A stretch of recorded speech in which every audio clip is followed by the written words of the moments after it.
السلام علیکم ورحمۃ اللہ وبرکاتہ نحمده ونصلی علی رسوله الکریم رب اشرح لی صدری ویسر لی امری واحلل عقدۃ من لسانی یفقهوا قولی رب زدنی علما اللهم انا نسألك علما نافعا ورزقا واسعا وقلبا شاکرا ولسانا ذاکرا وعملا متقبلا آمین یا رب العالمین۔ تفسیر سورۃ الانفال آیت نمبر 55 سے 60 تک۔ اعوذ باللہ من الشیطان الرجیم۔ ان شر الدواب عند اللہ الذین کفروا فهم لا يؤمنون الذین عاهدت منهم ثم ينقضون عهدهم في كل مرة وهم لا يتقون فإما تثقفنهم في الحرب فشرد بهم من خلفهم لعلهم يذكرون وإما تخافن من قوم خيانة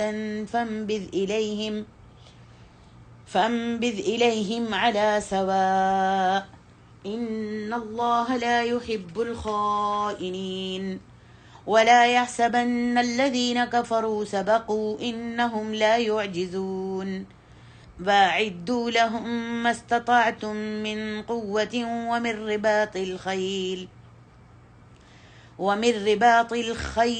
ترهبون به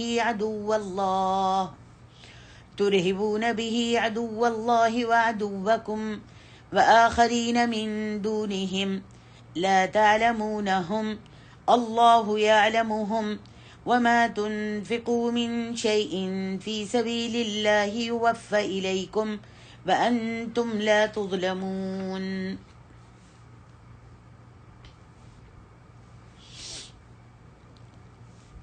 اللہ سبحانہ و تعالیٰ فرماتے ہیں، بے شک چلنے پھرنے والوں میں سے اللہ کے نزدیک بدترین وہ لوگ ہیں جنہوں نے کفر کیا، پھر وہ ایمان بھی نہیں لاتے، اور وہ جن سے آپ نے معاہدہ کیا پھر وہ ہر بار اپنا عہد توڑ ڈالتے ہیں، اور وہ اللہ سے نہیں ڈرتے۔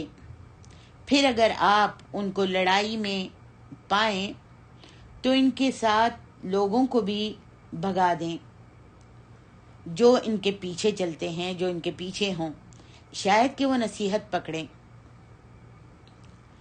اللہ تعالیٰ فرماتے ہیں کہ روئے زمین پر چلنے والے جانداروں میں سب سے بدترین وہ ہیں جو کافر ہیں اور ایمان بھی نہیں لاتے۔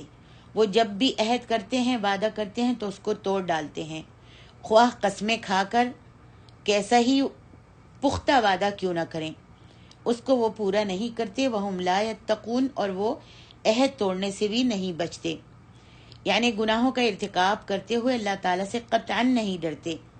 فَإِمَّا تَثْقَفَنَّهُمْ فِي الْحَرْبِ، پھر اگر آپ ان کو لڑائی میں پائیں تو ان پر غلبہ و تسلط حاصل کر لیں۔ فَشَرِّدْ بِهِمْ مَنْ خَلْفَهُمْ، تو جو ان کے پیچھے ہوں ان کو بھگا دیں، انہیں بہت شدید اور عبرتناک سزا دیں۔ اس کا مطلب یہ ہے، حضرت عباس کہتے ہیں، اس کا مطلب یہ ہے کہ انہیں شدید ترین سزا دیں اور خوب تیخ کر دیں، تاکہ دیگر عرب یعنی دشمنان اسلام بھی اس سے عبرت حاصل کر لیں۔ لعلہم یذکرون، شاید کہ ان کو اس سے عبرت حاصل ہو جائے، شاید کہ وہ اس خوف کی وجہ سے وعدہ خلافی کرنا، وعدے کو توڑنا چھوڑ دیں اور یہ سوچیں کہ شاید ان کے ساتھ بھی اسی طرح نہ کیا جائے جیسے ان کے ساتھ کیا جا رہا ہے۔ تفسیر القرآن میں عبد الرحمن کیلانی صاحب لکھتے ہیں کہ انہی بدترین جانوروں میں بالخصوص وہ لوگ بھی شامل ہیں جو اپنے عہد کو ہر بار توڑتے رہتے ہیں۔ یہاں ان لوگوں سے مراد مدینے کے یہود ہیں۔ جب نبی علیہ الصلاۃ والسلام مدینہ تشریف لائے تو آپ نے مدینہ کے یہودیوں اور دوسرے مشرک قبائل سے وعدے لیے جو بعد میں میثاق مدینہ کے نام سے مشہور ہوا۔ یہود سے آپ نے جو معاہدہ کیا، وعدہ کیا، اس کی اہم دفعات جو تھیں وہ یہ تھیں: نمبر 1، مسلمان اور یہود آپس میں امن و سلامتی سے رہیں گے، کوئی ایک دوسرے پر ظلم و زیادتی نہیں کرے گا، ان کے تعلقات خیر خواہی اور فائدے کی بنیاد پر ہوں گے۔ نمبر 2، اگر مدینے پر کوئی بیرونی حملہ ہوا، باہر سے کسی نے حملہ کیا، تو مسلمان اور یہود دونوں مل کر اس کا دفاع کریں گے اور اخراجات بھی برابری سے ادا کریں گے۔ نمبر 3، یہود اپنے جھگڑوں کا اپنی شریعت کے مطابق خود ہی فیصلہ کریں گے۔ ہاں، اگر وہ چاہیں تو اپنے مقدمات، اپنے جھگڑے نبی علیہ الصلاۃ والسلام کے پاس فیصلے کے لیے لا سکتے ہیں۔ اس صورت میں نبی علیہ الصلاۃ والسلام کا کیا ہوا فیصلہ ان پر نافذ العمل ہوگا، ان پر عمل کرنا ضروری ہوگا۔ نمبر 4، قریش اور ان کے مددگاروں کو پناہ نہیں دی جائے گی۔ اور نمبر 5، کوئی آدمی اپنے حلیف کی وجہ سے مجرم نہیں ٹھہرے گا۔ اور نمبر 6، اس معاہدے کے، اس وعدے کے سارے شرکاء پر مدینہ میں ہنگامہ اور خون جو ہے وہ حرام ہوگا، کوئی ہنگامہ نہیں کرے گا اور قتل و خون جو ہے وہ حرام ہوگا۔ نمبر 7، اس معاہدے کے فریقوں میں اگر کوئی جھگڑا ہو جائے تو اس کا فیصلہ نبی علیہ الصلاۃ والسلام کریں گے۔ دیکھیے ابن ہشام جلد اول میں یہ جو معاہدے تھے جو میں نے ابھی بیان کیے ہیں، جو اللہ کے رسول نے یہودیوں کے ساتھ کیے تھے معاہدے، ان سے وعدے لیے تھے، یہ وہ وعدے ہیں جو میں نے بیان کیے۔ یہود کے اب دیکھیے 3 قبائل مدینے میں آباد تھے، تینوں نے اس معاہدے کو باری باری تسلیم کر لیا۔ تینوں قبائل نے یہ جو نبی علیہ الصلاۃ والسلام نے شرطیں لکھوائی تھی اور معاہدے لکھوائے تھے، ان تینوں نے اس کو قبول کر لیا، تسلیم کر لیا، لیکن اپنی وارثانہ عادت کے مطابق ان کی تو عادت ہی یہ تھی کہ وہ بار بار اپنے وعدوں کو توڑتے چلے آ رہے تھے۔ آپ نے دیکھا ہے حضرت موسیٰ علیہ الصلاۃ والسلام کے وقت میں بھی یہود جو تھے وہ سب کے سب بنی اسرائیل جو تھے وہ وعدوں کو توڑتے چلے آئے تھے۔ جب اللہ کا عذاب آتا تو وعدہ کرتے کہ ہم ایمان لے آئیں گے، اسلام لے آئیں گے، اور جب عذاب چلا جاتا تو وہ اپنے وعدوں سے پھر جاتے تھے۔ تو یہ ان کی عادت تھی شروع سے جو چلی آ رہی تھی، وراثت سے ان کی بد عہدی کی جو عادت تھی وہ چلی آ رہی تھی۔ انہوں نے اوس و خزرج کے درمیان دوبارہ عداوت ڈالنے کی کوشش کی، منافقوں کے ساتھ مل کر خفیہ سرگرمیوں میں مصروف رہے۔ ایک مسلمان عورت بنو قینقاع کے بازار میں ایک سنار کے ہاں گئی، ایک سنار کے پاس گئی تو اسے ان لوگوں نے ازراہ شرارت ننگا کر دیا، جس پر فریقین میں بلوا ہو گیا۔ غزوہ بدر کے بعد کعب بن اشرف خود مکے گیا اور مشرکین مکہ کو مسلمانوں کے خلاف جنگ پر بھڑکاتا رہا۔ ایک دفعہ یہود نے آپ صلی اللہ علیہ وسلم کو چھت سے پتھر گرا کر ہلاک کرنا چاہا۔ جنگ خیبر کے موقع پر آپ کو دعوت میں بکری کا گوشت کھلانے کی کوشش کی جس میں زہر ملا ہوا تھا۔ غرض ان کی بد عہدیاں اور عہد شکنیاں اور ان کی بیہودہ سرگرمیاں اتنی زیادہ ہیں جن کا بیان جو ہے یہاں ممکن نہیں ہے۔ آگے ارشاد ربانی ہے، فَإِمَّا تَثْقَفَنَّهُمْ فِي الْحَرْبِ فَشَرِّدْ بِهِمْ مَنْ خَلْفَهُمْ لَعَلَّهُمْ يَذَّكَّرُونَ۔ اللہ تعالیٰ اپنے نبی سے فرماتے ہیں، وَإِمَّا تَخَافَنَّ مِنْ قَوْمٍ خِيَانَةً فَانبِذْ إِلَيْهِمْ عَلَى سَوَاءٍ إِنَّ اللَّهَ لَا يُحِبُّ الْخَائِنِينَ۔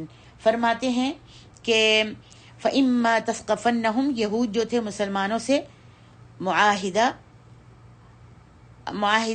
امن کرنے کے باوجود، امن کا وعدہ کرنے کے باوجود اپنی شرارتوں، فتنہ انگیزیوں اور وعدہ خلافیوں سے باز نہیں آتے تھے۔ بڑ مارنے اور شیخیاں بگاڑنے میں بڑے ماہر تھے، مگر بزدل جو تھے، بزدل انتہا درجے کے بزدل تھے۔ غزوہ بدر کے بعد نبی علیہ الصلاۃ والسلام ان کے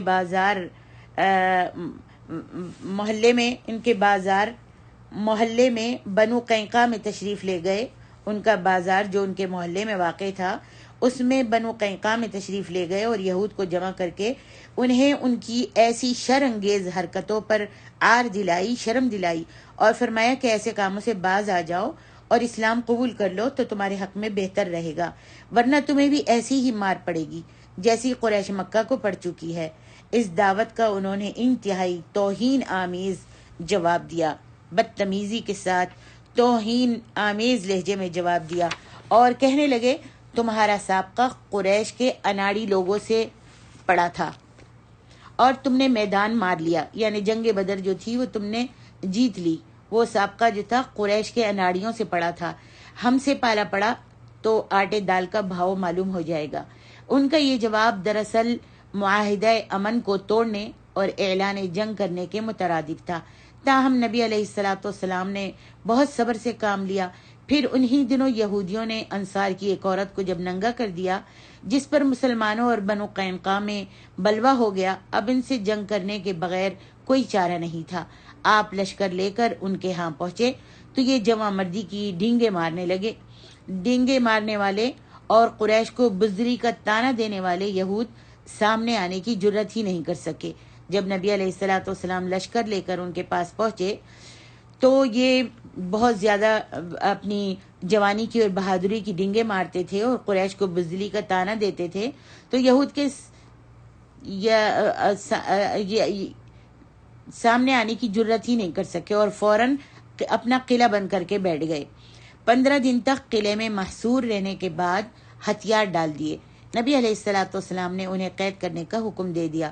پھر عبداللہ بن ابی رئیس المنافقین، جس سے ان یہودیوں کی مسلمانوں کے خلاف ہمیشہ ساز باز رہی، ملتا جلتا تھا، اس کی پرزور سفارش پر اس نے آن کر نبی علیہ الصلوۃ والسلام سے سفارش کی تو آپ نے انہیں ان کی قید کو معاف کر دیا اور جلا وطن کر دیا، یعنی مکے سے باہر بھیج دیا، اور یہ لوگ شام میں چلے گئے۔ اس کے بعد اسی طرح بنو نذیر جلا وطن ہوئے۔ پھر جنگ خندق کے بعد بنو قریظہ بھی قلعہ بند ہو گئے، جو بالآخر قتل کیے گئے۔ جنگ خندق کے بعد بنو قریظہ بھی، میں نے کہا نا کہ یہ 3 قبیلے تھے یہاں پر، جن میں سے 2 کو تو جلا وطن کر دیا گیا، اور پھر جنگ خندق کے بعد بنو قریظہ بھی قلعہ بند ہوئے، جو بالآخر قتل کیے گئے، اور ان کے بچے اور عورتیں جو ہیں غلام بنائے گئے۔ خیبر کے موقع پر بھی یہود قلعہ بند ہو گئے۔ غرض جب بھی لڑائی کا موقع پیش آیا تو ان یہود کو کھلے میدان میں مسلمانوں سے لڑنے کی کبھی جرت ہی نہیں ہوئی، حتیٰ کہ غزوہ احد اور غزوہ خندق کے موقع پر کفار کے ساتھ مل کر بھی انہیں کھلے میدان میں سامنے آنے کی جرت ہی نہیں ہوتی تھی۔ یہ لوگ ہمیشہ سازشوں، شرارتوں، فتنہ انگیزیوں اور وعدہ خلافیوں سے ہی مسلمانوں کو پریشان کرتے رہے، تاہم انہیں وہ سزا ملتی رہی جو اس آیت میں اللہ تعالیٰ نے بیان فرمائی ہے۔ آگے ارشاد فرمایا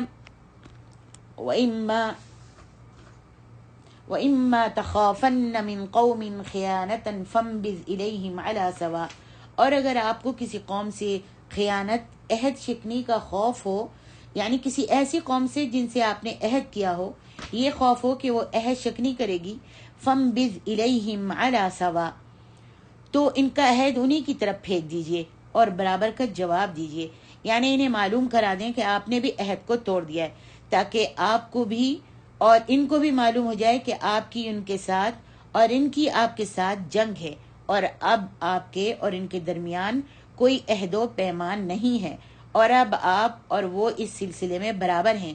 ان اللہ لا يحب الخائنین، کچھ شک نہیں کہ اللہ تعالیٰ خیانت کرنے والوں کو پسند نہیں کرتا، حتیٰ کہ کافروں کے حق میں بھی اللہ تعالیٰ اسے پسند نہیں فرماتا۔ اس آیت میں مسلمانوں کو یہ حکم دیا جا رہا ہے کہ کوئی بھی قوم جس سے تمہارا معاہدہ امن ہو چکا ہو، خواہ وہ تمہاری ریاست کے اندر ہو یا باہر ہو، اور اس قوم سے تمہیں وعدہ خلافی یا دغا بازی کا خطرہ پیدا ہو جائے تو تم اس کے خلاف کوئی خفیہ کارروائی یا سازش نہیں کر سکتے۔ اللہ اکبر۔ ایسی صورت میں تمہیں علی الاعلان اس قوم پر واضح کر دینا چاہیے کہ اب ہمارا تمہارا معاہدہ جو ہے وہ ختم ہو چکا ہے، تاکہ وہ کسی طرح کے دھوکے میں نہ رہیں اور تم پر عہد شکنی کا، وعدہ توڑنے کا الزام نہ آئے۔ اس کی مثال میں یہ واقعہ اللہ کے رسول صلی اللہ علیہ وسلم کے وقت میں، اللہ کے رسول صلی اللہ علیہ وسلم کے حدیث میں آتا ہے کہ امام احمد نے سلیم بن عامر سے روایت کیا کہ حضرت معاویہ سر زمین روم میں چل رہے تھے، آپ کے اور ان کے مابین معاہدہ تھا، یعنی ان کے درمیان حضرت معاویہ کا معاہدہ تھا. آپ چاہتے تھے کہ ان کے قریب پہنچ جائیں اور جب وعدے کی مدت ختم ہو تو ان پر حملہ کر دیں. تو انہوں نے دیکھا کہ ایک بزرگ جانور پر سوار ہیں، اور کہہ رہے ہیں اللہ اکبر اللہ اکبر، وعدہ وفا کرنا ہے، بے وفائی نہیں کرنی. نبی علیہ الصلوۃ والسلام نے فرمایا ہے جس کسی قوم کے درمیان عہد ہو آپس میں تو جب تک مدت گزر نہ جائے کوئی گرہ کھولے نہ باندھے، یا ان کا عہد ان کا وعدہ انہی کی طرف پھینک دے اور برابر کا جواب دے. جب یہ حدیث سنی ان بزرگ سے حضرت معاویہ نے تو وہ فوراً واپس ہو گئے، اور حدیث بیان کرنے والے یہ بزرگ جو تھے حضرت عمرو بن ابسہ تھے. تو اس کی مثال یہی واقعہ ہے جو میں نے ابھی آپ کو بیان کیا. حضرت امیر معاویہ کا اور روم میں میعادی معاہدہ تھا، معاویہ میں اور روم میں میعادی معاہدہ تھا، وعدہ تھا. دشمن کی حرکات و سکنات دیکھ کر حضرت امیر معاویہ نے بھی روم کی سرحد پر فوجیں جمع کرنے شروع کر دی اور اس انتظار میں رہے، بس صرف فوجیں جمع کرنی شروع کی تھی، انتظار کر رہے تھے کہ معاہدے کی مدت جیسے ہی ختم ہوگی فوراً روم پر حملہ کر دیں گے. یہ صورتحال دیکھ کر وہ جو بزرگ تھے آپ کے پاس پہنچے اور انہیں خبردار کیا کہ آپ کتاب و سنت کے احکام کے مطابق ایسا نہیں کر سکتے الا یہ کہ آپ پہلے دشمن کو اپنے ارادے سے مطلع کریں.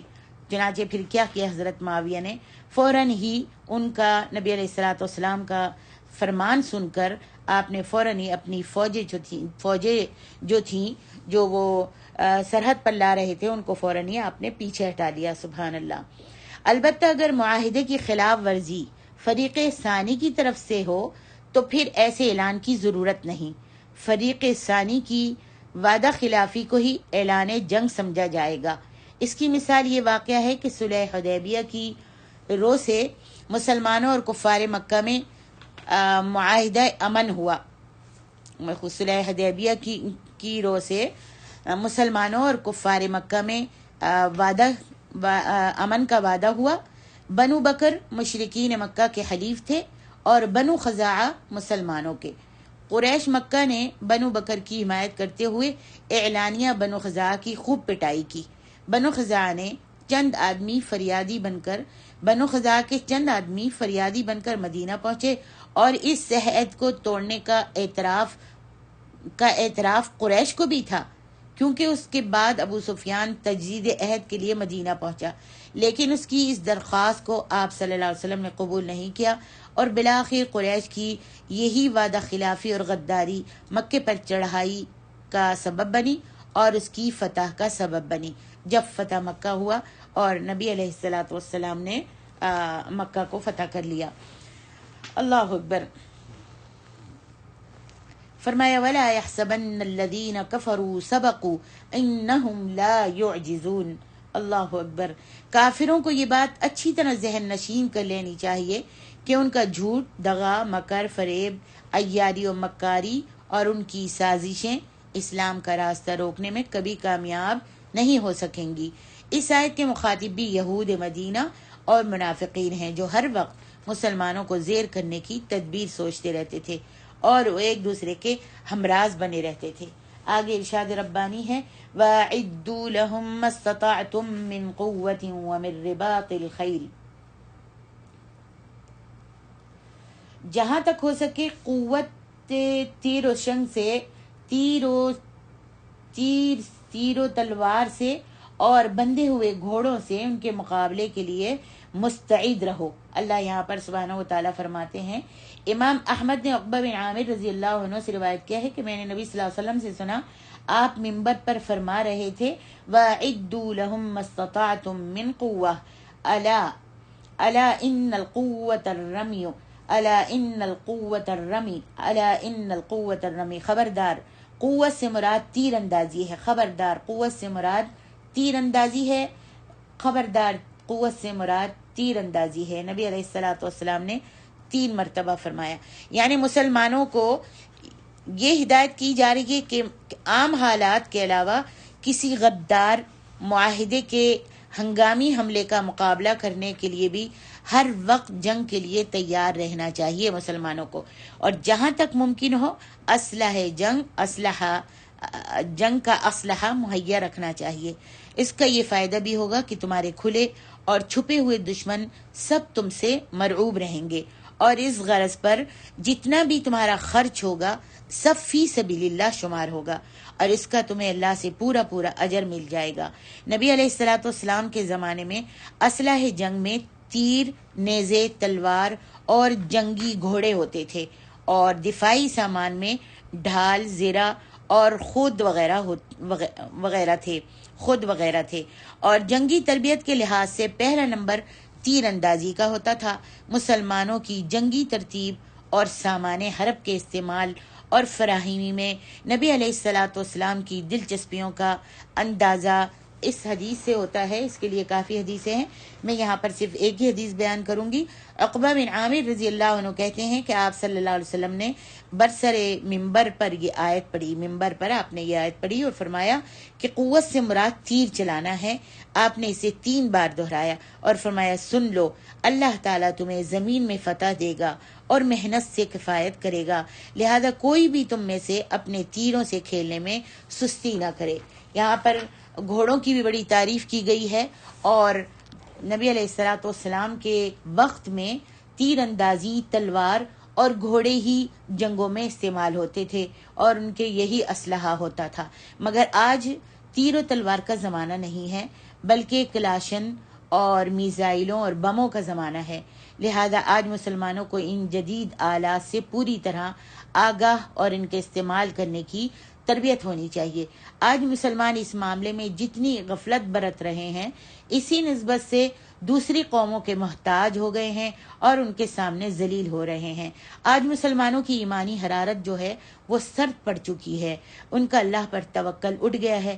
وہ زبان سے تو ہر روز اپنی نمازوں میں سینکڑوں مرتبہ یہ کہتے ہیں کہ اللہ اکبر، اللہ سب سے بڑا ہے، مگر حقیقتاً وہ کفار سے، اہل کتاب سے، یہود و نصارہ کو سب سے بڑا سمجھتے ہیں، اور یہود و نصارہ کی ناراضگی کا خوف انہیں اللہ کے خوف سے بڑھ کر ہوتا ہے. لہٰذا وہ کفار سے اور اہل کتاب سے دوستی بڑھانے میں ہی اپنی کامیابی سمجھتے ہیں، حالانکہ قرآن کی صراحت کے مطابق اہل کتاب کبھی مسلمانوں کے دوست نہیں ہو سکتے، اور اس دوستی کی آڑ میں بھی مکر و فریب سے ان مسلمانوں کا ستیہ ناش ہی کرتے ہیں. مسلمان ممالک کو اللہ تعالیٰ نے بے پناہ مادی وسائل عطا فرمائے ہیں، مگر ان کی سب سے بڑی بدبختی یہ ہے کہ وہ متحد نہیں ہوتے، اور سب کے سب ہی اہل کتاب سے، یہود و نصارہ کے دست نگر اور اس کے وفادار بنے ہوئے ہیں، اور اپنے مسائل کے حل کے لیے اللہ تعالیٰ یعنی کتاب و سنت کی طرف رجوع نہیں کرتے، بلکہ یہود و نصارہ کی طرف رجوع کرتے ہیں. اور یہود و نصارہ صرف ان ممالک سے خوش ہوتے ہیں جو اپنے ملک سے جہاد کی روح کا جنازہ نکال دیں. جو ملک ایٹم بم بنانے کی صلاحیت رکھتے ہیں وہ اس منصوبے کو بالکل ملیا میٹ کر دیں. مجاہدین کے لیے اس نے ایک نئی اصطلاح تجویز فرمائی ہے، اور وہ نئی اصطلاح ہے دہشت گرد. اور مسلمان ملک ان کو جو بہادر ہیں، مجاہدین ہیں، ان کے لیے ایک اصطلاح مشہور کی ہے، اور ان کو کہا جاتا ہے یہ تو دہشت گرد ہیں. اور مسلمان ملک اس بات سے ہر وقت خائف رہتے ہیں کہ کہیں یہ یہود و نصارہ کفار جو ہیں ان بہادروں کو دہشت گرد قرار نہ دے دیں، دہشت گرد نہ کہہ دیں. گویا یہود و نصارہ بہادر مسلمان ممالک سے جہاد کی روح کو بھی ختم کرنا چاہتا ہے اور جنگی قوت کو بھی، جس کے لیے اس آیت میں مسلمانوں کو تاکیدی حکم دیا جا رہا ہے. اور اگر مسلمان ممالک کا یہی وتیرہ رہا تو اس کا صاف مطلب یہ ہے کہ ابھی ان کی بدبختی کے دن ختم نہیں ہوئے. واللہ اعلم. اللہ تبارک و تعالی ہم سب کو عمل کی توفیق دے، اور اللہ تعالی دشمنوں کے شر سے، کافروں کے شر سے ہم سب کو بچائے. پروردگار عالم